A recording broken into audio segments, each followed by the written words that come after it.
నమస్కారం. J7 news కి స్వాగతం.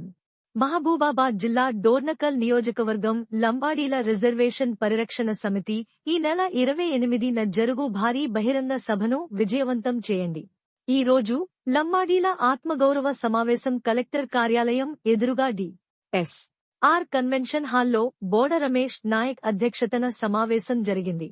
ఈ సమావేశంలో చైర్మన్, వైస్ చైర్మన్ల ఆధ్వర్యంలో లంబాడీలను ఎస్టీ రిజర్వేషన్ నుండి తొలగించాలని ఆదివాసీ నాయకులు తెల్లం వెంకట్రావు, సోయం బాబురావు సుప్రీంకోర్టులో వేసిన పిటిషన్ వెంటనే ఉపసంహరించుకుని సమస్త లంబాడీలకు క్షమాపణ చెప్పాలని, క్షమాపణ చెప్పని ఎడల కాంగ్రెస్ పార్టీ వారిని వెంటనే సస్పెండ్ చేయాలని, వేషధారణ, సాంప్రదాయం, భాషా ప్రాతిపదికన ఇలాంటి విషయంపై సుప్రీంకోర్టుకు కేంద్ర, రాష్ట్ర ప్రభుత్వాలు తమ వైఖరిని వెంటనే తెలియజేయాలని డిమాండ్ చేశారు. అక్కడ బీజేపీ సంబంధించిన వ్యక్తి గెలిచిండు.